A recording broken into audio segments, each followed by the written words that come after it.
Efesus 5 ayat 16 menuliskan, "Dan pergunakanlah waktu yang ada, karena hari-hari ini adalah jahat." Mempergunakan waktu yang ada, dalam teks aslinya berarti menebus atau membeli kembali waktu. Allah memberi kita waktu. Waktu seperti modal bagi seorang pengusaha. Mungkin tahun demi tahun kita banyak melakukan hal yang luar biasa. Atau mungkin kita seperti pengusaha yang mengalami kerugian, di mana kita banyak membuang-buang waktu. Tuhan telah memberi kita waktu, dan Dia mau agar kita menggunakannya dengan baik. Kiranya kita dapat menggunakan waktu kita dengan baik, dan kiranya kita tidak membiarkan waktu berlalu sia-sia begitu saja.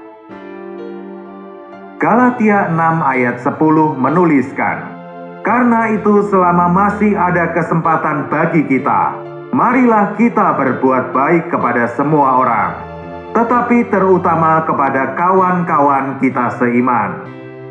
Kapanpun ada kesempatan, kita harus berbuat baik. Kita harus memperhatikan perkara ini. Bila tidak ada kesempatan, memang tidak ada jalan untuk berbuat baik. Namun saat ada kesempatan, tidak ada alasan bagi kita untuk tidak berbuat baik. Melalui renungan ini kita akan secara singkat melihat beberapa hal, di mana kita harus merebut kesempatan untuk melakukannya. Kita tentu ingat sebuah cerita tentang wanita yang menuangkan minyak narwastu ke kepala Tuhan Yesus. Beberapa murid berpikir bahwa apa yang dilakukan Maria merupakan pemborosan. Mereka berpikir, lebih baik bila uangnya diberikan kepada orang miskin. Tetapi Tuhan berkata, "Karena orang-orang miskin selalu ada padamu, dan kamu dapat menolong mereka bila mana kamu menghendakinya. Tetapi aku tidak akan selalu bersama-sama kamu." Dalam beberapa hari ke depan Tuhan akan disalibkan dan mati. Sekali kesempatan ini terlewat, maka tidak ada kesempatan lain yang sama. Tuhan akan segera datang kembali. Apa yang dapat kita lakukan untuk Tuhan hari ini harus kita kerjakan selama masih ada hari ini. Saat kita berjumpa muka dengan Tuhan, saat itu sudah terlambat untuk mengembalikan waktu dan untuk melakukan sesuatu baginya.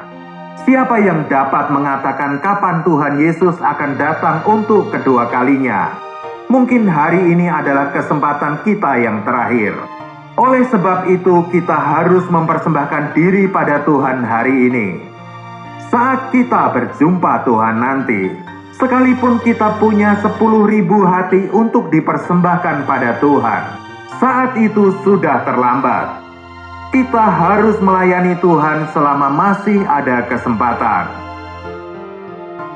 Apa beda 5 gadis bodoh dan 5 gadis yang bijak dalam Matius 25 ayat 2? Mereka sama-sama gadis yang memiliki minyak dan membawa pelita. Tujuan mereka pun sama, yaitu menantikan mempelai laki-laki. Mungkin beberapa orang mengatakan bahwa kelima gadis bodoh itu membawa pelita tapi tidak punya minyak, sedangkan yang bijak membawa pelita dan juga minyak dalam buli-buli. Hal ini adalah benar, tetapi kelima gadis yang bijak memiliki persediaan minyak sebelum mempelai laki-laki datang, sedangkan kelima gadis bodoh itu juga memiliki minyak, tetapi sesudah mereka pergi keluar untuk membeli minyak, yaitu sesudah mempelai laki-laki datang. Waktu adalah sebuah perkara penting dalam hal ini. Gadis yang bodoh adalah orang yang kehilangan kesempatan. Ada seorang pemuda yang baru saja memulai pekerjaan Tuhan. Dia berdoa agar Tuhan memberinya terang, sehingga dia tahu bagaimana dia harus bekerja. Dia memiliki mimpi, di mana saat dia menghadap tahta penghakiman Allah, Allah berkata bahwa pada hari dan waktu tertentu, dia seharusnya memberitakan Injil pada banyak orang. Tetapi dia membiarkan kesempatan itu pergi, sehingga tidak banyak orang yang diselamatkan. Kemudian pada hari dan waktu yang lain, dia seharusnya berkhotbah kepada seseorang. tetapi dia kembali melewatkan kesempatan itu. Allah juga berkata lebih lanjut, bahwa pada hari dan waktu lainnya lagi, dia seharusnya berbuat baik pada orang tertentu. Tetapi dia kembali melewatkan kesempatan itu dan tidak melakukannya. Pemuda ini kemudian memohon kesempatan untuk menebus waktu-waktu yang terlewat itu. Di titik ini dia bangkit. Dia merasa lega bahwa semua hal ini hanya mimpi dan segala sesuatunya belum berakhir. Bila ada penyesalan di surga, satu-satunya penyesalan adalah kehilangan kesempatan. Dan bila ada penyesalan di neraka, hal itu juga adalah hilangnya kesempatan. Ketika orang berdosa melewatkan kesempatannya, dia tidak akan diselamatkan. Ketika orang percaya melewatkan kesempatannya, dia tidak dapat sepenuhnya melayani Tuhan. Banyak hari dan kesempatan kita lewati begitu saja. Selama Tuhan masih memberi kesempatan bagi kita, kiranya kita tidak melewatkan kesempatan-kesempatan itu lagi. Kita tidak saja perlu mencari kesempatan untuk mengasihi Tuhan, kita juga harus mencari kesempatan untuk berbuat baik. Apa perbuatan yang terbaik yang dapat kita lakukan ke orang lain? 1 Korintus 13 ayat 4-7 menuliskan dengan sangat baik. Kasih itu sabar, kasih itu murah hati, ia tidak cemburu, ia tidak memegahkan diri dan tidak sombong. Ia tidak melakukan yang tidak sopan dan tidak mencari keuntungan diri sendiri. Ia tidak pemarah dan tidak menyimpan kesalahan orang lain. Ia tidak bersukacita karena ketidakadilan, tetapi karena kebenaran. Ia menutupi segala sesuatu, percaya segala sesuatu, mengharapkan segala sesuatu, sabar menanggung segala sesuatu. Ini adalah ayat yang penuh arti. Kita sering merasa senang saat orang lain berbuat salah, tetapi kasih tidak seperti ini.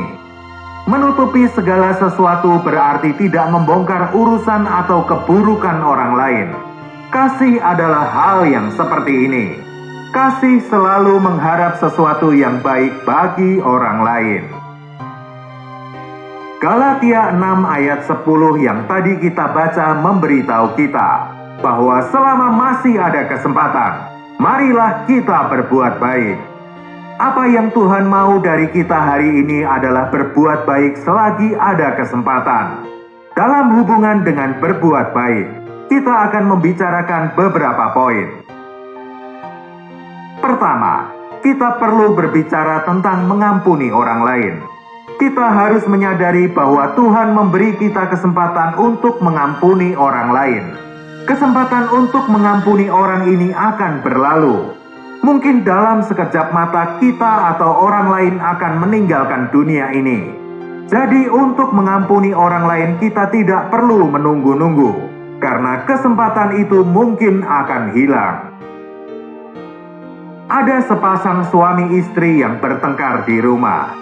Kemudian sang suami melihat bahwa sudah waktunya untuk berangkat bekerja.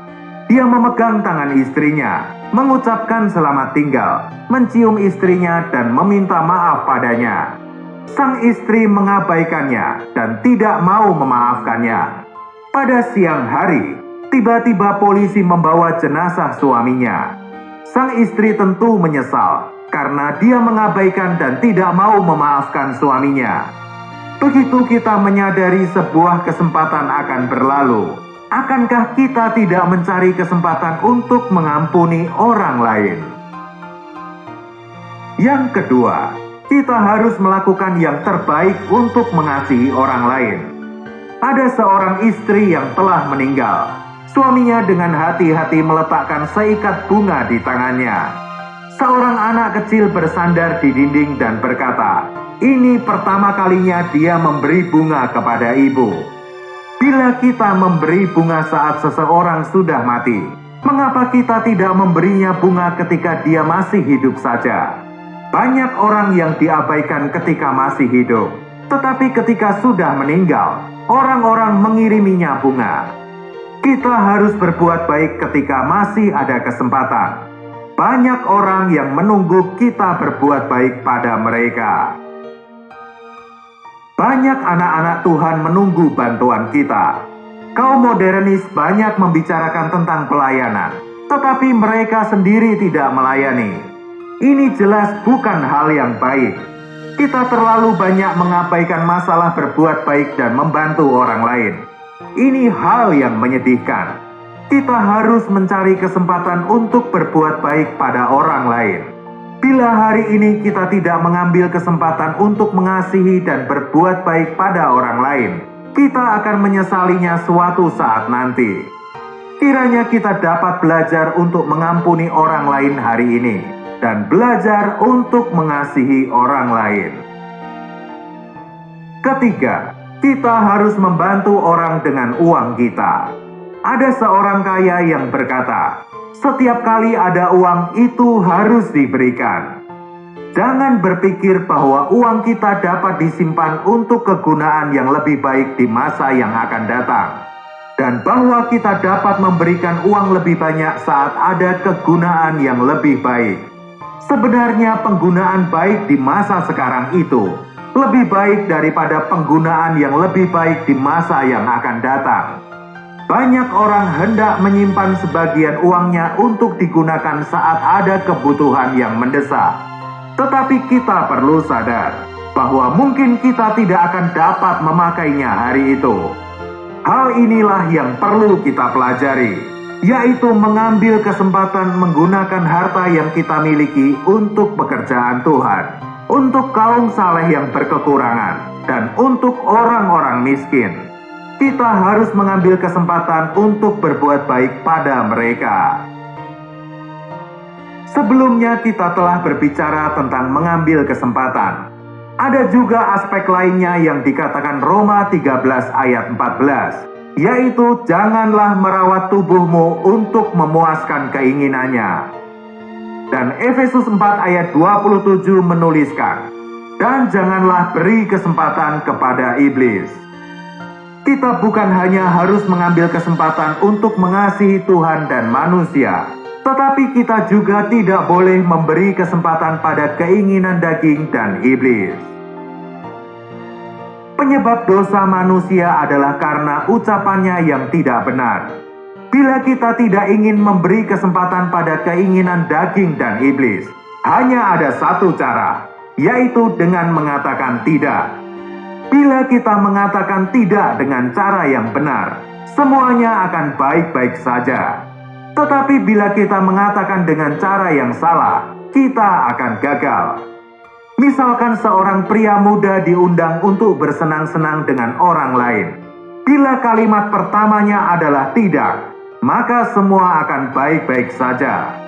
Bila kita dapat mengatakan tidak sebagai kata pertama, kata kedua dan ketiga akan lebih mudah. Bila kita tidak berani mengatakan tidak di awal, hati kita sudah goyah.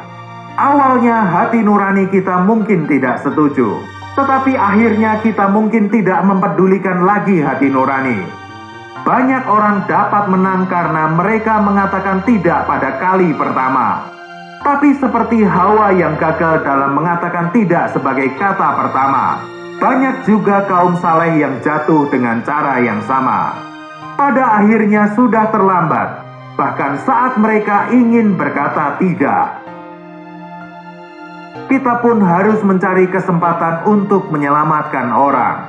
D.L. Moody pernah berkhotbah di sebuah chapel di Chicago. Di akhir pertemuan dia berkata, "Teman-teman, bila ada orang di sini yang tidak percaya Tuhan dan belum bertobat, saya mengharapkan Anda datang lagi." Malam itu terjadi kebakaran hebat di Chicago. Bahkan kapel itu pun habis terbakar. Kemudian beberapa hari kemudian, D.L. Moody berkhotbah lagi di sebuah rumah kayu yang sudah dibangun kembali. Di awal khotbahnya dia menangis, karena hari itu yang hadir tidak sama dengan pertemuan sebelumnya. Sejak itu D.L. Moody selalu menasihati orang-orang untuk segera percaya, karena mungkin tidak ada waktu yang lainnya lagi. Kiranya kita tidak kehilangan kesempatan untuk mengasihi Tuhan, mengasihi manusia, dan menyelamatkan jiwa-jiwa. Kiranya kita juga tidak memberi kesempatan terhadap keinginan daging dan iblis. Tuhan memberkati.